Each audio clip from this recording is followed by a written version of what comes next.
संगे मळा करू लागला, सावत्या संगे मळा करू लागला, ऐसा मळा करू दे मला, ऐसा मळा करू, तुझ्या नामाचा छंद लागला, तुझ्या नामाचा छंद लागला, तुझे नामाचा छंद लागला, छंद लागला भोळ्या भोळा भक्त आज भजन करू लागला, भोळा भक्त आज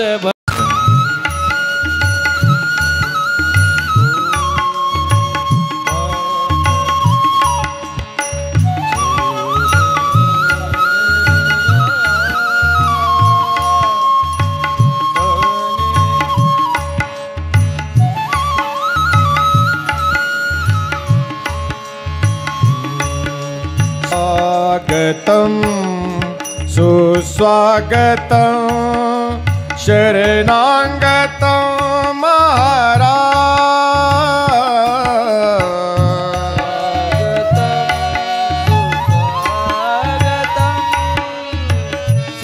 त्याचबरोबर विमलगिरीजी महाराज, बालकनाथ बाबा आणि अमोल महाराज यांचं आगमन झालं.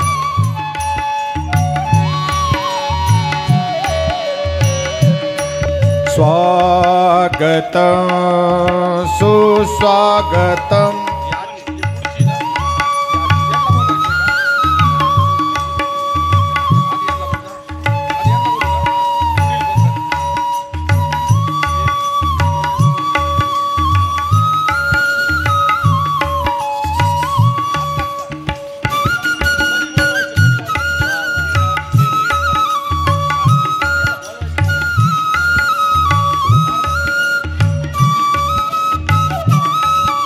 नामात रंगायचं पूजन करायचं, गुरुच्या नामात रंगायचं, पूजन करायचं, गुरुच्या नामात रंगायचं, जनार्दन स्वामींचं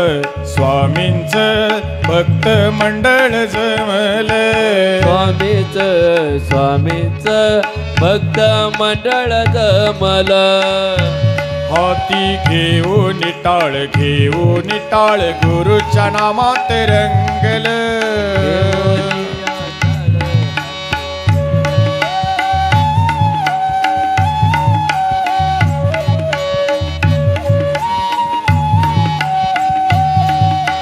पूजन करायचं, गुरुच्या पादुका पूजायचं, पूजन करायचं, गुरुच्या नामात रंगायचं, पूजन करायचं, गुरुच्या नामात रंगायचं, पूजन करायचं, गुरुच्या नामात रंगायचं, पूजन करायचं, गुरुचे नामात रंगायचं.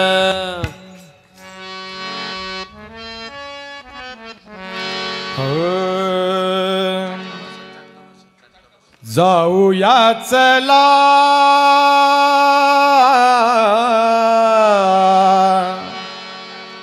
जाऊया चला. तसेच त्याचबरोबर श्री श्री 1008 महामंडलेश्वर स्वामी शिवगिरीजी महाराज यांचंही पूजन होत आहे. त्यानंतर पूजनीय स्वामी विमलगिरीजी महाराज, परम पूजनीय स्वामी बालकनाथ गिरीजी बाबा, परम पूजनीय स्वामी संतोषगिरी बाबा आणि परम पूजनीय अमोल महाराज यांचंही पूजन. हाती घेऊन पुष्पमाळा टाकूया संतांच्या गळा, गुरुचे पूजन करूया मिळून, संतांचे पूजन करूया मिळून, हाती घेऊन पुष्पमाळा, हाती घेऊन पुष्पमाळा, हाती घेऊन पुष्पमाळा.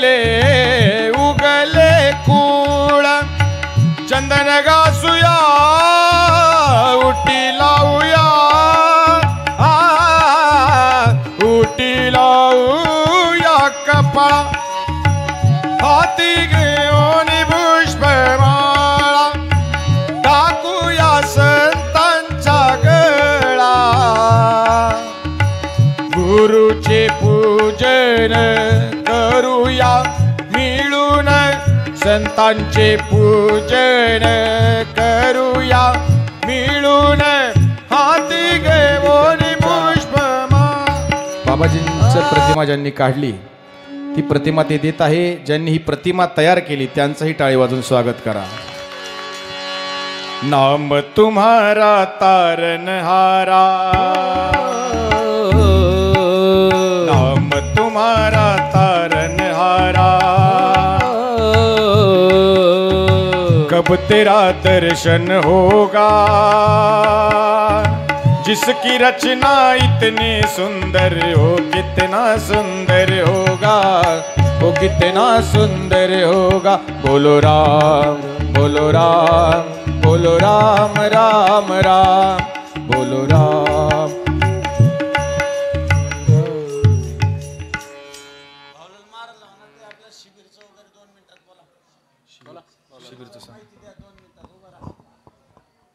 आपल्याला मुलांचं शिक्षण काय करायचं काय नाही, आपल्याकडे 1 महिन्याचं शिबिर. भजनी मंडळाचा सत्कार करायचा आहे बरं. अजून तपोज्ञान वैराग्य भक्ती स्वरूपम सदालंकृत साधसन्यासयोगम मुख्यस्य वेदांत शास्त्रार्थ नीतिम नमो नारायण गिरी परब्रह्म स्वरूपम. मृत्युकेचे पावित्र्य तवरा केले म्हणून स्वराज्य स्वप्न साकारिले. गर्जने केला सिंधुस्तव साजरा शिवराया तुला मानाचा मुजरा. ओम नमो जायाचे जन्मी जन्म नामार्थ झाला जायाने सदा वास नामात केला. जायाचे मुखी सदा नामकीर्ती नमस्कार माझा त्या राष्ट्रसंत जनार्दन मूर्ती. 2 मिनिटं बस बस 2 मिनिटं. नंदनंद आनंद गण गोप गोपिका केशव माधव हरिमुरारी नाथ नारायण वासुदेव.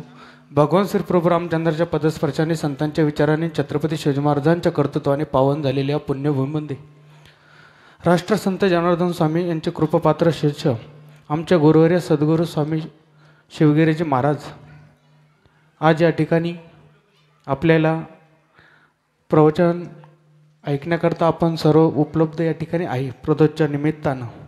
पण तरीसुद्धा या वेळेत अतिरेक करून बाबाजींनी या माईकचा ताबा 2 मिनिटाकरता माझ्याकडे दिला. प्रथमतः मी बाबाजीचं या ठिकाणी निर्देश व्यक्त करतो. खरं तर या ठिकाणी ज्या कामाकरता हा माईकचा ताबा माझ्याकडे दिला प्रथमतः ते या ठिकाणी मांडतो तुमच्यासमोर. या ठिकाणी अधिष्ठान आहे, बाबाजीचं वास्तव्य या ठिकाणी झालेलं आहे आणि या वास्तव्यानं ज्या ठिकाणी साधू राहतो त्या ठिकाणची जागा पुनीत आणि पवित्र होत असते. आणि या ठिकाणी खरं तर हा संपूर्ण परिसरच हा पवित्र झाला आहे. नवे तर बाबाजींच्या आग्रहस्तव आणि आपल्या बाबाजींमुळं या ठिकाणी बाहेर देशातले सुद्धा साधू आपल्या या ठिकाणी या तीर्थ ठिकाणी आले आहे. आणि म्हणून या ठिकाणी हे जे काय अधिष्ठान तयार झालेलं आहे या अधिष्ठानच्या तीर्थाच ठिकाणी आमच्या सर्वांची इच्छा होती की या ठिकाणी बाबांजींची इच्छा होती की शिबिर काढावं. आज खरं तर आपल्या मुलांना आज पूर्वी बाबाजी जर विचारलं कोणी तर आपल्या मूलभूत गरजा भूतकाळामध्ये जर विचारलं तर 3 होत्या, अन्न वस्त्र निवारा. आणि सध्याच्या वर्तमान काळात जर विचारलं तर 4 सांगावं लागतात, अन्न वस्त्र निवारा. 4था आता मोबाईल धरा. मोबाईलच्या सुद्धा आपण किती आहारी गेलो आहे. कधी कधी मी गमतीनं कीर्तनातही बाबाजी सांगत असतो, कधी कधी माणसाला बायको 4 मिनटं नाही 4 दिवस नाही 4 महिने माहेरी गेली चालते पण मोबाईल 4 मिनटं बाजूला नको आहे. कदाचित कधी कधी प्रश्न पडतो की मोबाईलला आपण वापरतो की मोबाईल आपल्याला वापरतो. कदाचित आपण घरात सहज बोलता बोलता म्हणतो महाराज की आमच्या घरात आमचे आजोबा मोबाईल वापरतात, आमचं लहान बाळ मोबाईल वापरतं. आपण नाही मोबाईल वापरीत, मोबाईल आपल्याला वापरतो. शेजारच्याशी बोलत नसू द्या, वाद झालेला असू द्या, पण मोबाईलची जर चार्जिंग संपली आणि घरात लाईट नसली तरी ते तिथं घेऊन जातं आणि 2 तास त्या ठिकाणी बोर्डापायी मोबाईलला चार्जिंगला लावून तिथं बसवतं. मग मोबाईल नेमका वापरतो आपल्याला. आणि अशा या डिजिटल कालामध्ये त्या मोबाईलमुळं आपल्या मुलांचं बहुतेक नुकसान होतं आहे. खरं तर त्याची गरज आहे तरी पण त्याचा योग्य तो वापर झाला पाहिजे. आणि म्हणून वर्तमान काळात जर बघितलं तर आपण 4 गरजा आहे, पण भविष्य काळातल्या जर बघितल्या तर बाबाजी 5 सांगावं लागतील. अन्न वस्त्र निवारा आणि शिक्षण आणि संस्कार ह्या मूलभूत गरजा आहे. आपल्या मुलगा किती शिकले किती पदव्या घेतल्या, खरं तर बाबाजींनी जे काम हाती घेतलं आहे, जी पताका खांद्यावर घेतली धर्माची आणि आम्हालाही जे प्रोत्साहन करून प्रेरणा करून या व्यासपीठापर्यंत पोचवलं, खरं तर 15 दिवसापूर्वी बाबाजींच्या आशीर्वादाने अखिल भारतीय वारकरी मंडळाचं तालुका अध्यक्षपद आणि नाशिक जिल्ह्याचं विश्व हिंदू परिषदेचं धर्मप्रसारण आयमपद माझ्याकडे जे काय आलं, खरं तर याकरता बऱ्याच जणांनी मला विचारलं की महाराज, तुम्हाला एवढ्या ज्येष्ठ श्रेष्ठ कीर्तनकार तालुक्यात असताना, जिल्ह्यात असताना या जबाबदाऱ्या तुमच्याकडे कशा आल्या? तर मी एकाच वाक्यात उत्तर दिलं की माझ्यावर आमच्या शिवगिरी बाबांची कृपा आहे आणि या कृपेने मला मिळालं. खरं तर मला जिल्हा अध्यक्षांनी जे नियुक्तीपत्र व्हॉट्सअपला केलं तोपर्यंत मलाही त्याची कल्पना नव्हती. त्यानंतर मग मी नाशिकच्या मीटिंगमध्ये गेलो आणि ते नियुक्तीपत्र, माझी ती जबाबदारी स्वीकारली. खरं ती जबाबदारी स्वीकारत असताना, हे कार्य करत असताना, इतर कीर्तनकार आपण बघतोय फक्त पाकिट घ्यायचं, कीर्तन करायचे, 2 तास फक्त मनोरंजन करायचं, पण आपल्या धर्माचं काम करण्याकरता कोणी अंतःकरणापासून इच्छुक नाही. पण बाबाजी ते करताय आणि ती प्रेरणा आमच्यापर्यंत दिली आहे आणि तीच प्रेरणा, तेच धर्माचं काम आपल्या मुलाबाळांपर्यंत यावं, ते धर्म कळावा, धर्मावर आपली निष्ठा असावी. नाही तर काय नुसतं धर्मावर व्याख्यान केलं म्हणजे धर्म होत पुरुषार्थ आपण साध्य करू शकत नाही. धर्मावर व्याख्यानं केले, धर्मावर कीर्तनं केले, धर्मावर कविता रचल्या, आपण धर्म पुरुषार्थ साध्य करू शकत नाही. धर्म पुरुषार्थ साध्य करायचा असेल तर आपल्याला धर्मावर निष्ठा असावी पाहिजे, धर्माबद्दल अंतःकरणात प्रेम जागृत असायला पाहिजे. बाबाजी आत्ता 4 ते 5 दिवसापूर्वी घडलेली घटना आहे. या ठिकाणी हा 6 वर्षाचा विद्यार्थी आपल्या गुरुकुलात आहे आणि जिल्हा परिषद शाळेमध्ये इंग्लिश मिडियमच्या काही टीचर होत्या खाजगी त्या ठिकाणी, पण त्यांनी TAT परीक्षा पास झाली आणि त्यांचं प्रमोशन आमच्या इथं जिल्हा परिषद शाळेला जास्त विद्यार्थी असल्यामुळं त्यांचं जे काही प्रमोशन इकडे झाल्यामुळं त्यांना ती जागा मिळाली. पण त्यांनी आल्याच्या नंतर 2 ते दिवसामध्ये काय केलं माहिती आहे का? हाच मुलगा याच्यात गालामध्ये मारली आणि उद्या पाहून गन लावून यायचं नाही सांगितलं. जे काही 7-8 विद्यार्थी होते 4थीच्या आतले, बाकीच्या आमच्या बापूंच्या शाळेत 5वी ते 10वी विद्यार्थी, पण जे काही 4थीपर्यंत आहे त्या बाकीच्या विद्यार्थ्यांना सांगितलं की जे काही गुरुकुलातले विद्यार्थी आहे त्यांनी एकाने गन लावून यायचं नाही. मी दररोज घ्यायला जातो आणि त्यांना सोडवायला जातो. मी ज्यावेळेस घ्यायला गेलो, गाडीत बसले मुलं आणि गाडी शाळेपासून थोड्या अंतरावर गेली, हवेपर्यंत आली आणि पोरांनी मला सांगितलं, महाराज की आम्हाला उद्या शाळेत यायचं नाही. म्हटलं अरे पेपर चालू आहे, शाळा नसते. म्हटलं काही कार्यक्रम वगैरे काहीच नाही आपल्याला उद्या, आणि तुम्हाला कोणी सांगितलं शाळेत नाही यायचं? मॅडमनी नाही सांगितलं का? म्हणे नाही महाराज. म्हणे कावर?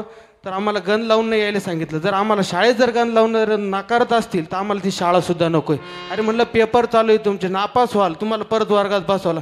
महाराज आम्ही परत वर्गात बसू पण आम्ही आमचा धर्म संस्कृती नाही सोडणार. हे 6 ते 7 मुलांचे विद्यार्थी. जोपर्यंत मलाही कळत नव्हतं, वर्ष झालं संस्था टाकून बाबाजी, त्या दिवशी कळलं की मला की आपले मुलं गुरुकुलात का टाकावे, नुसतं कीर्तनकार व्हावे म्हणून नाही, गायक वादक व्हावे म्हणून नाही, तर आपल्या मुलाला धर्म कळतो. दुसऱ्या दिवशी मुलं मी शाळेत नाही पाठवली. मला मॅडमचा फोन आला, महाराज आपले गुरुकुलातले विद्यार्थी आले नाही. म्हटलं नाही मॅडम, नाही येऊ शकत ते. म्हणे का? म्हटलं तुमच्या शाळेत जर आमचा जर गण जर चालत नसेल तर आमचे मुलं येणार नाही. आमच्या मुलाची तयारी परत वर्गामध्ये डबल बसायची, पण ते शाळेत येऊ शकत नाही. शेवटी मी नंतर दुसऱ्या दिवशी परत त्या दिवशी गेलोच नाही. दुसऱ्या दिवशी घेऊन मुलं या ठिकाणी साक्षीला आहे. आणि म्हणून याकरता आपल्याला मुलांना धर्म कळावा, ते संस्कार आपल्याला लावावं, याकरता बाबाजींच्या आशीर्वादानं, बाबाजींच्या मार्गदर्शन, बाबाजीच्या प्रेरणेनं आपण या ठिकाणी 25 तारखेनंतर 21 ते 25 दिवसाचं या ठिकाणी आपण बालसंस्कार शिबिर घेणार आहोत. म्हणून आपले कोणी मुलं असतील, आपल्या नातेवाईकाचे कोणी असेल, 1-2 महिना इकडं तिकडं फिरण्यापेक्षा आणि घोरी खोड्या करून किंवा इकडं तिकडं आपटून डोके फोडण्यापेक्षा आपले मुलं सुरक्षित राहतील आणि संस्कारही घेतील. म्हणून आपल्याला सर्वांना विनंती आहे की या ठिकाणी बाबाजींच्या या ठिकाणी वास्तव्य बाबाजींचं राहणारच आहे. त्या शिबिर कालामध्ये अजूनही काही साधू संतांचं, इतरही कीर्तनकारांचं मार्गदर्शक आहे. त्यात आमचे पुतणे हरिभक्त पारायण कृष्ण महाराज काकड आळंदीला 4थ्या वर्षाला आहे. आता 4थं वर्ष त्यांचं जोग महाराजांचं संस्थेतलं पूर्ण होत आहे. त्यांच्याही काही सोबतचे गुरुबंधू ते या ठिकाणी मुलांना संस्कार देण्याकरता येणार आहे. तसेच चांदोडूनही गायक वादक मंडळी या ठिकाणी शिबिराकरता उपलब्ध राहणार आहे. म्हणून आपल्या सर्वांना या ठिकाणी विनंती आहे. पुनश्च या ठिकाणी आज या प्रदोषच्या निमित्तानं ज्यांनी अन्नदान केलं असेल, बाबाजींना या ठिकाणी बोलवलं असेल, संतपूजन ज्यांनी केलं असेल, त्या सर्वांचं या ठिकाणी ऋण व्यक्त करतो. सर्वांच्या चरणी कोटी कोटी प्रणाम वंदन करतो. खरं तर आज एक प्रदोष होत आहे. बाबाजींच्या मुखातून आपण अनेक वेळा ते चिंतन ऐकत आलो आहोत. प्रदोष कथाही त्या ठिकाणी ऐकत आली आहेत. मला तर वाटतं एक धर्मगुप्त आणि सुचिरवत नावाच्या एका राजाची त्या ठिकाणी खूप गोड कथा आहे बाबाजी प्रदोषची. आणि खरं तर वशिष्ठ ऋषींपासून हे प्रदोष व्रत चालत आलेलं आहे. वशिष्ठ ऋषींच्या आश्रमात चालायचं. ज्यांना संतती होत नाही, ज्यांचे लग्न होत नाही, खरं तर त्या धर्मगुप्ताला त्या ठिकाणी तर सुचिरवत नावाचा एका राजाचा मुलगा होता. पण त्या ठिकाणी भगवंत शंकराचं पूजन करत असताना एकतर आपल्याला चित्त एकाग्र करून आणि आपल्याला जर वेळ भेटत असेल तर करावं, पण अर्धवट पूजन कधी करू नये. आणि म्हणून त्या ठिकाणी पूजेला बसलेला असताना त्या ठिकाणी राजानं त्या ठिकाणी त्याच्या राजवाड्यावर अतिक्रमण केलं आणि त्या ठिकाणी आल्याच्या नंतर ते सैन्य तो पूजेतून भगवान शंकराच्या उठला. तर त्या ठिकाणी भगवान शंकरानं त्या ठिकाणी दुसऱ्या राजाच्या हातून त्याला मृत्यू दिला आणि त्याच्याकडलं जे काही ऐश्वर्य होतं राजवाड्यातलं ते संपूर्ण हिरावून घेतलं होतं. पण तरीसुद्धा नंतर एका ब्राह्मणानं त्या ठिकाणी त्या धर्मगुप्ताला बघितलं. तो घेतलेला मुलगा होता दत्तक आणि स्वतःचा सुचिरवत होता आणि त्या दोघांचं नाव एकाचं धर्मगुप्त एकाचं सुचिरवत. पण त्या दोघांनाही पुढे चालून वशिष्ठ ऋषींच्या आश्रमात प्रदोष व्रत ज्यांनी केला तर त्यांना परत त्या सुचिरव्रताची गेलेली संपत्तीसुद्धा जी काही गेलेली होती राजवाडा वगैरे राज्य तेही पुन्हा मिळालं आणि त्या धर्मगुप्ताला एक अशी सुंदर पत्नी मिळाली. म्हणून संतती असेल संपत्ती असेल प्रदोषव्रत आपण केला की ते भेटत असतं. म्हणून आपण सर्व या ठिकाणी येतात, हा व्रत करतात. या ठिकाणी सर्वांचं पुनश्च एकदा मी या ठिकाणी आभार व्यक्त करतो. तसेच आमचे ज्येष्ठ गुरुबंधू गुरुस्थानी असणारे आमचे दत्ताजी महाराज वैद्य, तसेच या ठिकाणी जवळक्याचं भूषण आमचे सोनवणे महाराज ते या ठिकाणी नाना महाराज आहे. अजूनच त्यांना साथीला खरं तर या मुलाकरता टाळ्या वाजवा.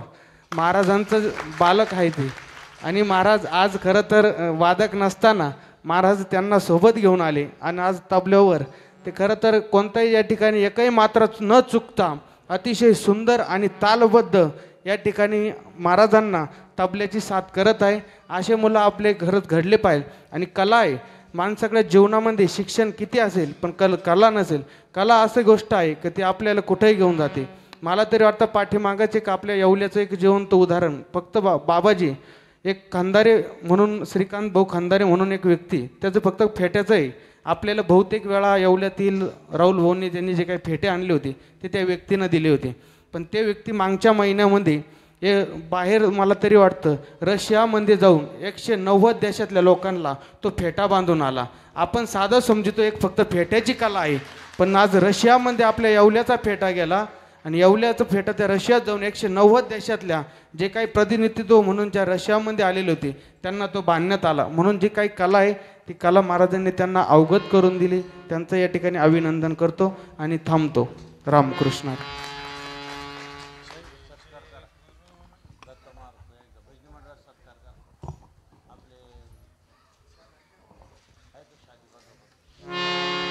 हरे जय जय गुरु महाराज. महाराजांचा विकार पाहिजे. महाराजांचा सर्वांचं करा.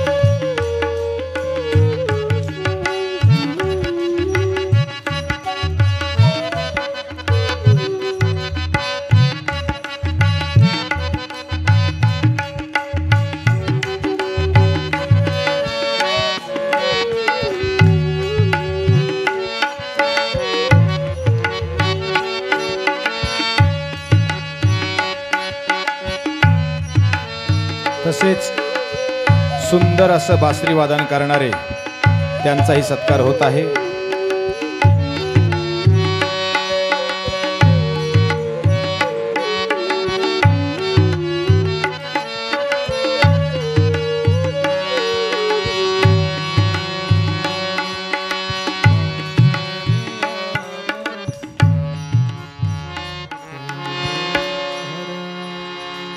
जय जय गुरु महाराज.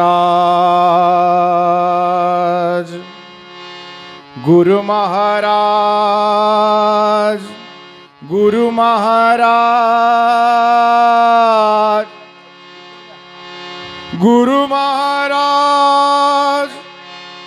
गुरु महाराज गुरु महाराज गुरु महाराज गुरु महाराज गुरु महाराज गुरु महाराज गुरु महाराज जय जय गुरु महाराज गुरु जय जय पर ब्रह्म सद्गुरु जय जय गुरु महाराज गुरु गुरुर ब्रह्मा गुरुर विष्णु गुरुर ब्रह्मा गुरुर विष्णु गुरुर ब्रह्मा गुरुर विष्णु गुरुर ब्रह्मा गुरुर विष्णु गुरुर्देव महेश्वरा गुरुर्देव महेश्वरा गुरु महाराज गुरु जय जय पर ब्रह्म जय जय गुरु महाराज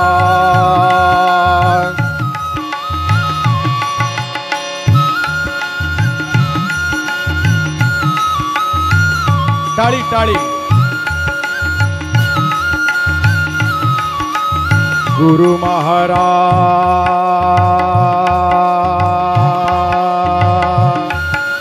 गुरु महाराज गुरु महाराज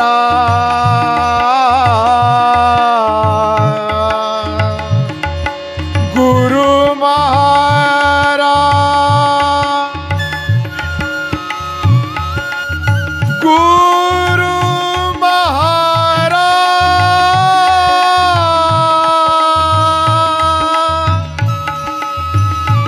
राष्ट्रसंत जनार्दन स्वामी गुरु महाराज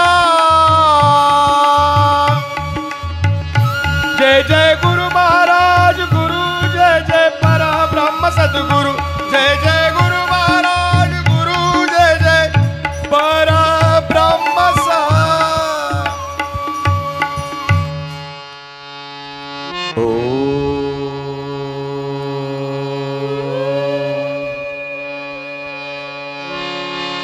गुरुर ब्रह्मा गुरुर्विष्णु गुरुर्देवो महेश्वरा गुरुर्साक्षात् परब्रह्म तस्मै श्री गुरवे नमः। वक्रतुंड महाकाय सूर्यकोटि समप्रभा निर्विघ्नं कुरु मे देव सर्वकार्येषु सर्वदा। ब्रह्मानंदं परमसुखदं केवलं ज्ञानमूर्ति द्वन्द्वातीतं गगनसदृशं तत्त्वमक्षादिरक्षम् एकं नित्यविमलमचलं सर्वदि साक्षभूतं भावातीतं त्रिगुणरहितं सद्गुरुं तन्नमामि। कैलासराना शिवचंद्रमौळी फणींद्रमाथा मुकुटी जळाली कारुण्य सिंधु भव दुःखहारी तुझविन शंभो मज कोण तारी। सर्वमंगल मांगल्ये शिवे सर्वार्थ साधिके शरण्ये त्र्यंबके गौरी नारायणी नमस्तुते नमः पार्वती पते हर हर महादेव गोपाल कृष्ण भगवान श्री गुरुदेव दत्ता दत्ता दत्ता अलख निरंजन सद्गुरु जनार्दन स्वामी महाराज की जय। त्र्यंबकेश्वर महाराज संतन की जय। सनातन धर्म की संकट मोचन हनुमान की जय। रामचंद्र की जय। 2 मिनिटं भजन करू सर्वांनी। हर हर महादेव शंभो काशी विश्वनाथ गंगे बोला। हर हर महादेव शंभो काशी विश्वनाथ गंगे।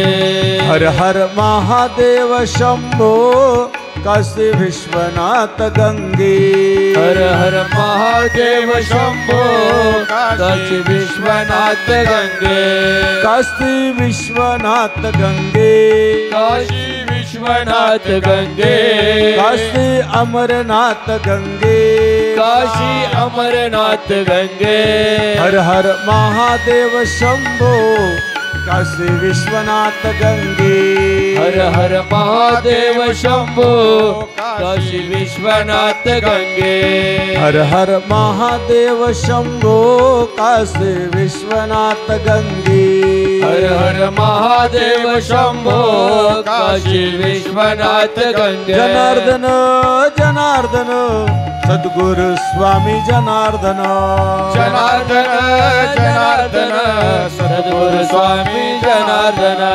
जनार्दन जनार्दन सद्गुरु स्वामी जनार्दन जनार्दन जनार्दन सद्गुरु स्वामी जनार्दन ओ सद्गुरु स्वामी जनार्दन सद्गुरु स्वामी जनार्दन सद्गुरु स्वामी जनार्दन सद्गुरु स्वामी जनार्दन जनार्दन जनार्दन सद्गुरु स्वामी जनार्दन जनार्दन जनार्दन सद्गुरु स्वामी जनार्दन जनार्दन जनार्दन सद्गुरु स्वामी जनार्दन जनार्दन जनार्दन सद्गुरु स्वामी जनार्दन सर्वांनी हात वरती ओम नमः शिवाय हरि ओम नमः शिवाय बोला ओम नमः शिवाय हरि ओम नमः शिवाय नमः शिवाय हरि ओम नमः शिवाय ओम नमः शिवाय हरि ओम नमः शिवाय नमः शिवाय ओम नमः शिवाय ओम नमः शिवाय ओम नमः शिवाय नमः शिवाय ओम नमः शिवाय ओम नमः शिवाय ओम नमः शिवाय नमः शिवाय ओम नमः शिवाय ओम नमः शिवाय ओम नमः शिवाय नमः शिवाय ओम नमः शिवाय ओम नमः शिवाय ओम नमः शिवाय ओम नमः शिवाय हरि ओम नमः शिवाय ओम नमः शिवाय हरि ओम नमः शिवाय नमः शिवाय ओम नमः शिवाय हर हर बोले नमः शिवाय नमः शिवाय ओम नमः शिवाय हर हर भोले नमः शिवाय नमः शिवाय ओम नमः शिवाय हर हर बोले नमः शिवाय नमः शिवाय ओम नमः शिवाय हर हर भोले नमः शिवाय नमः शिवाय ओम नमः शिवाय हर हर बोले नमः शिवाय नमः शिवाय ओम नमः शिवाय हर हर भोले बोलो नमः पार्वती पते हर हर महादेव शिवस्वरूप राष्ट्रसंत जगद्गुरु जनार्दन स्वामी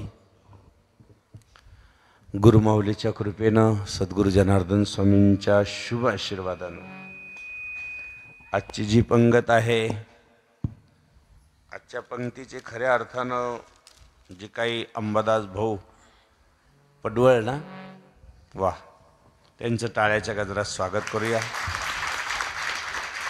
विठ्ठल भाऊ क्षीरसागर त्यांचे टाळ्याच्या गजरात स्वागत आहे दत्तात्रेय तिडके त्यांचेही टाळ्याच्या गजरात स्वागत आहे माणिक कोठोडे त्यांचे टाळ्याच्या गजरात स्वागत आहे चंदू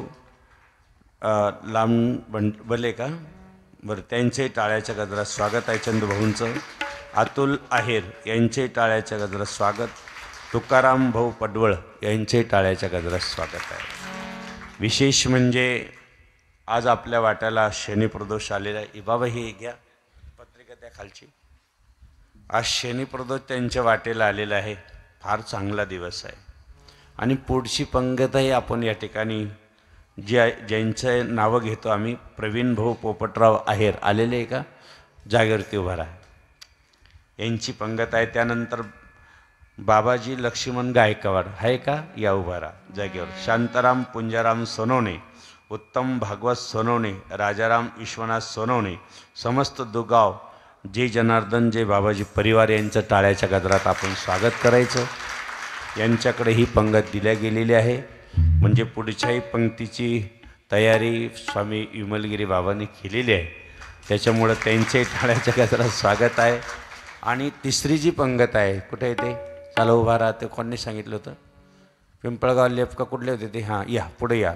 यांची काय नाव सांगा, हां पोपट भाऊ रसाळ, कुठले, हा पोपट भाऊ रसाळ, तुम्ही एकटेच आहे का, हां त्यांचं टाळ्याच्या गजरात स्वागत करूया. आणि यांचं मनपूर्वक विशेषतः आश्रमाच्या वतीनं बाबाजींच्या परिवाराच्या वतीनं या ठिकाणी अगदी अंतकरणातून, कारण ज्या दिवशी आपण प्रदोष पंगत देतो ते फार भाग्यवान असतात. त्यातल्या त्यात आपण बाबाजींच्या सहवासात बाबाजींच्या आशीर्वाद आणि आशीर्वादानं आश्रमात देतो, त्याचं फळ तुम्हाला निश्चित मिळेल याचं आपण ख्याती देतो. जय जनार्दन. बसा. विशेषतः दोगावची लगेच ना पुढच्या महिन्याची, आणि ते तिसऱ्या महिन्याची पण झाली, असं आहे, पुढं तयार ठेवतो मी. जय जनार्दन. वास्तविक आम्ही जालन्यावरून आलेलो आहे फार थकून, कारण आमचे या ठिकाणी विशेषतः स्वामी विमलगिरीजी महाराज अगदी जवळजवळ 4 वाजेपासून नाही लवकर आले असतील. आम्ही जालन्याला चाललो होतो, त्याच वेळेस आम्ही सकाळपासून तिकडे कार्यक्रमात होतो व्यस्त, परंतु बाबांनी या ठिकाणी येऊन मस्त नियोजन आयोजन केलं. आमचं स्वामी विमलगिरी बाबांचं टाळ्याच्या गजरात स्वागत करू. त्यानंतर बाबांजवळ बसलेले बालक बाबांचंही टाळ्याच्या गजरात स्वागत आहे. या ठिकाणचे थानापती ज्यांच्या आश्रमात आपण येतो असे आमचे संतोष बाबा, त्यांच्याही टाळ्याच्या गजरात स्वागत आहे. कारण ते आल्यानंतर आम्हाला थोडीफार मिरची वगैरे देतात, भगरीचं पीठ देतात, कारण आम्ही आल्यानंतर त्यांच्याकडं मागतो, बाबा आहे का थोडी मिरच्या 2-3 मिरच्या देतात त्या वेळेवर आल्यावर. म्हणून ते बाबाजींचं आश्रम आहे पण त्यांच्या ताब्यात आहे, त्यांचंही टाळ्याच्या गजरात स्वागत करू. विशेषतः अमोल महाराज या ठिकाणी उपस्थित, त्यांच्याही टाळ्याच्या गजरात स्वागत आहे. आज दत्ता महाराज आले, खूप त्यांच्याही टाळ्याच्या गजरात स्वागत. त्यांना साथ दिली नवनाथ महाराज, त्यांच्याही टाळ्याच्या गजरात स्वागत आहे. भाऊलाल महाराजांनी अतिशय उत्कृष्ट मुलांना कसे संस्कार असावा आणि ते संस्कार कसे दिल्या जातील ते आपल्याला 25 तारखेपासून राष्ट्रसंत जनार्दन स्वामी आश्रम आपली ही पंचक्रोशीतील भाविक भक्तांसाठी मुलांना प्रत्येकाने एक मुलगा तरी आश्रमात 25 तारखेला 21 दिवस तो इथंच मुक्काम राहील. इथं त्याला विशिष्ट प्रकारचे संस्कार, विशिष्ट प्रकारचे संस्कृतीचे एक धडे त्या ठिकाणी दिल्या जातील. आणि विशेष म्हणजे गीता असो, हरिपाठ असो, बाबाजींची विधी असो, ही सगळी त्याच्याकडून पाठांतर केलं जाईल आणि त्याची आपल्याला गरज आहे. म्हणून भाऊलाल बाबांचंही टाळ्याच्या गजरात स्वागत. त्याच्यामध्ये 6 वर्षाचं मुलाचं वर्णन केलं. बाबा इकडं उभा राहा, बघा बरं केवढं हे आता पा किती गोड कपडे घातले, याच्यापेक्षा काय पाहिजे संस्कार. नाहीतर ते जीनची पॅन्ट 4 ठिकाणी फाटलेली, कुणीकडं खिसा तेही कळत नाही, मोबाईल कुणीकडून पडला तेही कळत नाही. ही असे संस्कार आपल्याला गरज आहे. ते संस्कार देण्यासाठी, ही संस्कृतीची जोपासना करण्यासाठीच या ठिकाणी हा आश्रम आपण उभारलेला आहे. आणि हे असं पीक आपल्याला पाहायला भेटणार आहे, गोड इवलेशे रोप. म्हणून तुम्हाला कमीत कमी मुलं सुट्टीत इकडं तिकडं जाण्यापेक्षा बाबाजींच्या आश्रमात इथं आणून सोडायचे आहे. 21 दिवसांनी परत त्यांना घ्यायला यायचं आहे. लक्षात घ्या. हळूहळू आपल्याला या ठिकाणी वारकरी संप्रदायाचे एक मोठं संस्थान थोड्याच दिवसात भाऊलाल महाराज आपल्याला उभं करायचं आहे. सगळे मुलं 12ही महिने या ठिकाणी राहतील अशी आपल्याला व्यवस्था करायची आहे. सर्वांनी जर मुलं या ठिकाणी संस्थेला आणून दिले तर आपण खरंच या ठिकाणी लवकरात लवकर संस्था उभारणार आहोत. मागं आम्हाला 2-3 वाढदिवसाला शेड उभा करायचं किंवा कबूल केलं, पण ते काही मिळालं नाही. देते का नाही तेही सांगता येत नाही. परंतु ते शेड जर झालं दिलं तर बरं होईल. कारण बऱ्याच वेळेस इथं येऊन नारळ घेतलं, बाबाजी 15,000 मंजूर झाले, पण आमच्यापर्यंत काही आले नाही. परंतु लवकरात लवकर त्यांनी जर शेड दिलं तर बरं होईल. कारण आता मंजूर झालं म्हणतात, परंतु आमच्या मुलांची व्यवस्था होईल. या ठिकाणी तुमचे मुलं घडल्या जातील. कारण 2-3 वर्षापासून चाललं आहे शेड पण ते काय अजून झालं नाही. म्हणून आज उद्या त्यांच्याकडं आपण परत एकदा मागणी करू. भव्य दिव्य असं जसं शेड इथं आहे तसंच आपल्याला मुलांसाठी व्यवस्था लवकरात लवकर करण्याचा प्रयत्न करू. कृपया लवकर जर आलं शेड तर लवकर 2-3 दिवसात काम चालू होईल अशा आपण प्रत्येकाला जाणार त्या लोक देणार आहे त्यांना विनंती करू. सर्व महात्म्यांचं टाळ्याच्या गजरात स्वागत आहे. जय जनार्दन. विशेषतः राष्ट्रसंत सद्गुरू जनार्दन स्वामी गुरुमाऊलीच्या कृपेनं आपण प्रदोष करतो. आम्ही आज का सांगतो तुम्हाला, कल्याण महाराज होते, आमच्याकडे अनुष्ठान त्यांनी केलं होतं. लहानपणी एका पायाने अपंग होते. बाबांनो काही 40-45 वर्षाचे असतील. गायी आपल्या आश्रमात ते काही गायी त्यांनी दिल्या होत्या. फारच सेवा होती मोठी आणि साधारण राहणं होतं. पण बाबाजींवर एवढी श्रद्धा होती. वास्तविक खूप अनुष्ठान त्यांनी केलेले असतील सगळं. परंतु बघा कसं असतं, आता त्यांना देवाच्या घरी जावं लागलं. 35-40-50 वर्षाचे असतील, कदाचित 50 वर्षाचे असू शकतात. परंतु ज्यावेळेस आज त्यांची सोडशी होती, प्रत्येकाच्या डोळ्यात आम्ही जवळजवळ 5-25 कीर्तनकार होते तिथं. अक्षरशः हजारो लोक समोर बसलेले होते. परंतु जसे कार्यक्रम सुरू झालं तेव्हापासून ते रडत होते. तर शेवटच्या क्षणापर्यंत त्यांचे अश्रू किती पुसले त्यांनी डोळ्यांनी तरी ते थांबत नव्हते. बाबांनो, जन्माला येताना माणूस रडत येतं आणि जाताना संतसुद्धा हसत जातात. पण मात्र संत जातात पण जगाच्या डोळ्यात जर पाणी असलं तर खऱ्या अर्थानं संतांनं कार्याची खरी कमाल केली म्हणून समजलं जातं. खरं सांगतो तुम्हाला, आपल्याकडनंच अनुग्रह घेऊन त्यांनी त्या भागामध्ये एवढी प्रेम दिलं होतं, एवढं प्रेम दिलं होतं की गाईच्या सुद्धा 2-3 दिवस डोळ्यात पाणी थांबत नव्हतं. त्यांनी एवढे कुत्रे पाळलेले होते. त्या कुत्रेसुद्धा असे भाकरी टाकले तरी 3-4 दिवस भाकरी खात नव्हते. त्यांच्याकडं माकडं होते, हरणं होते, सगळ्या प्राण्यावर ते प्रेम करत होते. अक्षरशः 3-3, 4-4 दिवस त्या प्राण्यांनी काहीच घेतलं नाही. अरे, प्राण्यांच्या सुद्धा मनात प्रेम निर्माण करणं असे संत म्हणजे काही सोपी गोष्ट नाही. काय कार्य केलं असेल तिथे ते आमदार वगैरे येईल होते. अक्षरशः सगळे असे जवळ येऊन बसले म्हणे, बाबा या महात्म्याने आम्हाला खूप जीव लावलं, तुम्ही म्हणाल तसं आम्ही इथं सेवा करू. अक्षरशः तिथं आम्ही सगळी व्यवस्थापना करून आलो. आज 16 दिवस त्यांना पूर्ण झाले. सोडशी म्हणतात आमच्याकडं.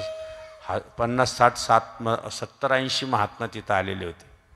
काय सांगतो तुम्हाला, एक संत जगाच्या कल्याणासाठी करून जातो, फार त्याग करून जातो.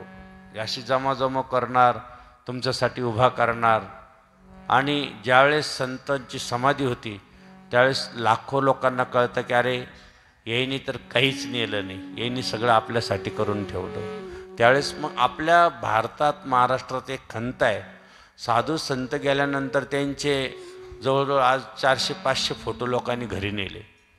जिवंत असताना नाही नेले. गेल्यावर फार आता प्रत्येकाच्या घरात फोटो लागले. एवढे फोटो पटापट घेत होते आणि रडत होते.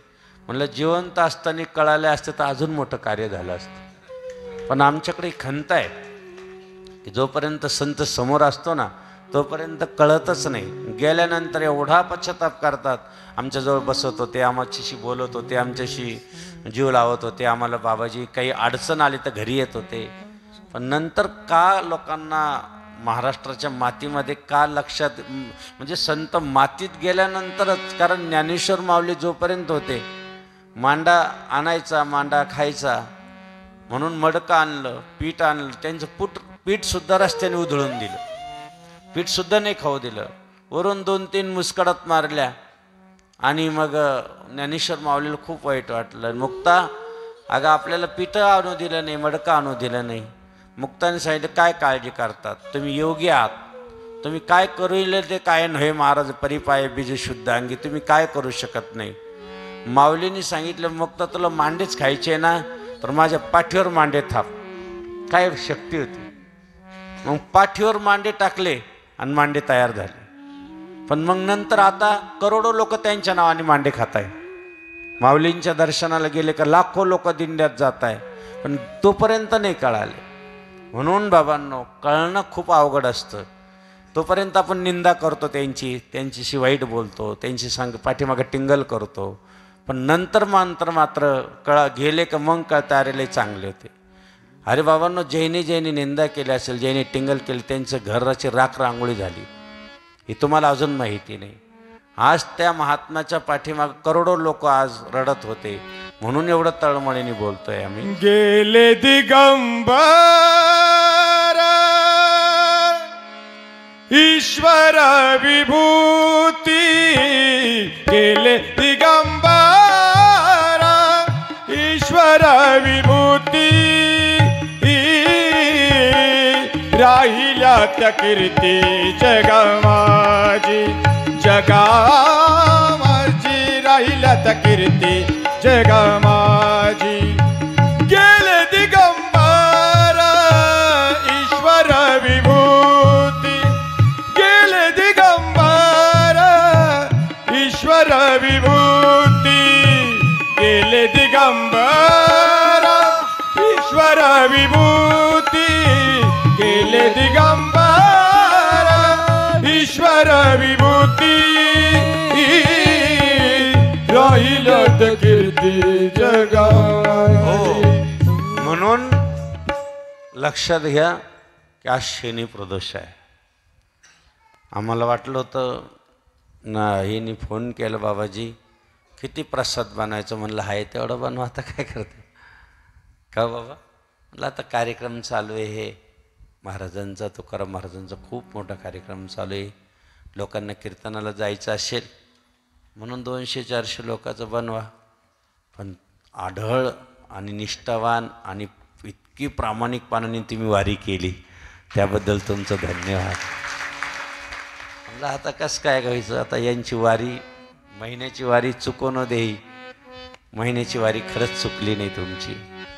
खरंच तुमची राष्ट्रसंत सद्गुरू जनार्दन स्वामींच्या चरणावरती ही जी श्रद्धा आहे, ही श्रद्धा परमेश्वराच्या चरणापर्यंत नेल्याशिवाय राहणार नाही. इतकी शक्ती तर बाबाजींमध्ये. खूप बरं वाटलं. नाहीतर आम्ही जालन्यावरून म्हणलं आता 5-10 मिनटं बोलू, जाऊ निघून. परंतु खरंच जे लोक इथे येतात बाबांनो, शनी प्रदोष असा आहे, कितीही शारीरिक व्याधी असेल, किती शारीरिक व्याधी असो, पण शनिवारच्या दिवशी भगवान शंकराची पूजा करणं, शनिवारच्या दिवशी भगवान शंकराची आराधना करणं. बाबांनो, तुमच्याकडं सगळं असेल, धन असेल, संपत्ती असेल, संतती असेल, घर भरून असेल, पण भगवान शंकर नसेल तर समजायचं की हे असून आपलं फुकट आहे. भगवान शंकर पाहिजे. एखाद्याकडं भगवान शंकर आहे म्हणजे भगवान शंकराची भक्ती आहे आणि काहीच नाही, एका वेळेचं खायला नाही, त्याने समजायचं की जगातला सगळ्यात श्रीमंत मी आहे, कारण माझ्याजवळ भोले बाबा आहे. शिव शिव शिव शिव शिव शिव शिव शिव शिव शिव शिव शिव आदि अनंत शिव, आदि अनंत शिव भोले महादेवा. शैल श्रूल श्रृंग विशाल जटाजूट चंद्रभाल, लिंग कीर्ति रंग लाल विमल नीरबाजे, लोचन की गोरी गाल चंदन सिंदूर गुलाल, बाजे रे डमरू बाजे डम डम डम डम डम डम डम. धादी लांग धिक धिक धिक धिक तिनान बाजे रे विष्णु कमर साजे, लोचन की गोरी गाल चंदन सिंदूर गुलाल, बाजे रे डमरू बाज डम डम डम डम डम डम डम डम डम डम. भोलेनाथ भोलेनाथ भोलेनाथ भोलेनाथ भोलेनाथ भोलेनाथ, भोले भोले भोले टाळ्याच्या गजरात स्वागत केलं पाहिजे. कारण त्याचा बाप लहानपणी माझ्याकडं आणि त्याचं आज लेकरू त्याच्याजवळ. लक्षात घ्या, दत्तू लहानपणी त्याच्यासारखा होता त्यावेळेस आपल्याकडं होता. आज त्याचंच लेकरू ती जवळ त्याच्या संगच वाजवत आहे. वा वा, टाळ्याच्या गजरात स्वागत आहे. ही परंपरा आहे, किती विशेष आहे. म्हणजे घरात हे संस्कार पाहिजे. आत्ता महाराजांनी सांगितलं की कपाळाला कुंकू आलं तरी समोरच्याला विटा आला. म्हणलं किती वाईट आहे, कपाळाला नुसतं गंध लावला लेकरांनी आणि का नाही लावू. ज्याला गंध आहे तोच गंध लावतो ना. ज्याला गंधच नाही तो काय गंध लावणार. धर्माचा गंध नाही, धर्माविषयी आतुरता नाही. जो जन्माला आला हिंदू संस्कृतीमध्ये, हिंदू परंपरेमध्ये, त्याच्या कपाळाला कायमचा गंध पाहिजेतच. यात कुठलाही संशय नाही, पाहिजेच. हे लेकरांच्या कपाळाला गंध आहे, किती गोड दिसतात. अरे कपाळ करंट काय उपयोग येते कपाळाला काहीच आम्ही तर पहा ना 3 गुंठे लावतो. तुम्ही कमीत कमी एवढं तर लावा. आमचं कायम कधी पहा कपाळ भरेलच राहतं. काही होत लावलंच पाहिजे. देवाने दिलं कायसाठी दिलं ते. हां, मला पान फुलवा असं नाही ना बाबा. हे कपाळ दिलं कशाला, त्याला गंध लागला पाहिजे. ज्याच्या कपाळाला गंध त्याचं प्रारब्ध बदलतं बाबा. हे इथं आहे सगळं. माणसाचं जीवनाचं सगळं प्रारब्ध इथं आहे, आपल्याला माहीत नाही. जर आपल्याला ध्यान लावायचं इथं ध्यान करावं लागतं पहिले इथं. म्हणून त्या दररोज इथं पूजा करावं लागते, त्याला गंध लावा लागतो. आपल्याला काय माहिती त्या गंधाचं महत्त्व. म्हणून आपल्याला खूप बरं वाटलं की त्या मुलाने उत्तर दिलं. हे शनी प्रदोषचं महत्त्व तुम्हाला सांगताय की शनी प्रदोषचं आत्ता महाराजांनी सांगितलं की मुलबाळ नसेल, संतती नसेल, संपत्ती नसेल तर त्यांनी निश्चित शनी प्रदोष केला पाहिजे, केलाच पाहिजे. शनी प्रदोषचा इतकं महत्त्व आहे. किती मोठी व्याधी असो, किती मोठा त्रास असो, त्यांनी शनी प्रदोष केला पाहिजे. कायमचं लक्षात राहू द्या. विशेष म्हणजे आजच्या ह्या प्रदोषच्या दिवशी किंवा कुठल्याही प्रदोषच्या दिवशी खिरीचा नैवेद्य महादेवाला खूप आवडतो. कोणता नैवेद्य? खीर. त्यातल्या त्यात तांदूळ टाकून असले वेलदोडे तर खूपच चांगलं. बरोबर आहे का नाही? वेलदोडा खिरीमध्ये टाकला पाहिजे, जायफळ वगैरे सगळं टाकून जर खीर बनवली आणि तीच खीर आपण पंक्तीला दिली तर समजायचं त्याच्या घरात आयुष्यात दरिद्री प्रवेश करत नाही. म्हणून प्रदोषच्या दिवशी कधीतरी वाटलं तर खीर बनवण्याचा प्रयत्न करा. खीर आणि पुडी किंवा पोळी. कारण कोणत्याही गव्हाचा प्रकार त्याच्यातून तुम्ही पुडी बनवा, काही बनवा. गव्हाची कणिक भगवान शंकराला प्रिय आहे. म्हणून घरामध्ये लेकरा बाळाला कधी कधीतरी मधून अधून खीर खाऊ घालायची. नाहीतर गोरगरिबांना खीर खाऊ घालायची. नाहीतर एखाद्या बेलाच्या झाडाखाली पंगत बसवायची. त्याच्या घरात काहीच कमी नाही. खिरीची पंगत बेलाच्या झाडाखालीच घाऊ घालायची किंवा एखाद्या आश्रमात. का बाबाजी? किती महत्त्व आहे याला. काय आता तुम्हाला काय सांगावं. म्हणजे असं नाही, याचा तुम्ही अनुभव घ्या. ज्यांनी आता इथून आमचे बऱ्याच गावची भक्तमंडळ बाबांनी आणली. आज भरा जमा केले, पंगत द्यायला लावली. आता आम्हाला माहिती आहे आम्हाला लक्ष द्यायला वेळ नाही. आमच्या मागं आज इथं आहेत, उद्या की सकाळी साताऱ्याला आहे. आम्ही चिचुंडीचं प्रवचन करून संध्याकाळी साताऱ्याला आहे. आज कुठं तर उद्या कुठं असतो. पण बाबाजीची एवढी मोठी कृपा आहे की आपाप सगळं चालतं. एकदा असं झालं की भगवान शंकराचं एक छोटंसं दृष्टांत, तुम्हाला कंटाळा नाही आला तर 5-10 मिनटं सांगतो. येऊ देऊ नका. आम्ही किती लांबून थकून आलो असेल तरी पण इथं आलो की बरं वाटतं, थोडंसं प्रसन्न वाटतं. प्रवचनाला बसले की महाराज थकवा विसरून जातात. नाहीतर वास्तविक असे प्रार्थनेला डोळे झाकले का असं वाटलं झोपे जातो काय. प्रार्थना करताना डोळे का झाकायचे असते? परमेश्वराला आठवायचं असतं की देवा आता मला तू बोलायला लावणार आहे. आता मी नाही बोलू शकत, बोलायचं तुला आहे. गुरुमाऊली तुम्हाला बोलायचं आहे. आपण त्यांच्यावर धुरा सोपून द्यायची ना आपण मोकळं बसायचं राहतं. त्या ठिकाणी प्रार्थना करायची राहते. म्हणून आपोआप सुरू होतं. आज म्हणून एक छोटासा दृष्टांत आहे, खूप सुंदर दृष्टांत आहे. आता महाराजांनी दिला चंद्रसेन राजाचा, की उज्जैन नगरीत घडलेली कथा आहे ती. प्रदोष किती महत्त्वाचा असतो. काहीही करून शनी प्रदोषचं महत्त्व वेगळं आगळं आहे. जसं भूमप्रदोष म्हणजे रविवारचं येणारा, मंगळवारचा येणारा भूमप्रदोष असतो. उद्याचा येणारा रविवारी जर आला तर तोही पण चांगला असतो. एकदा मी सगळ्या प्रदोषचं महत्त्व सांगितलं होतं तुम्हाला. अक्षरशः भगवान शंकर, आता तुम्हाला माहिती आहे रावण कसा होता, किती कठीण होता. ज्यावेळेस कैलासाकडे निघाले रावण, तर पार्वतीने सांगितलं, देवा कोण येत आहे? पार्वती, तो माझा भक्त येतोय. कोण म्हणतं? कोण म्हणतं? रावण. भगवान शंकर. हां, भगवान शंकर म्हणताय माझा भक्त येतोय पार्वती. भगवान शंकरानं पाहिलं, अरे हा आला. पण आल्यानंतर भक्त आहे ना, कैलासच हालायला लागला.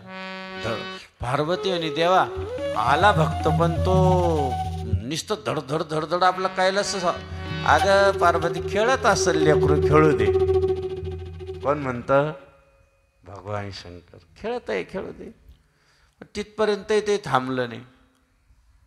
भगवान शंकर जवळ आले. रावणा, अरे काय पाहिजे तुला? बघ, काही नाही म्हणे.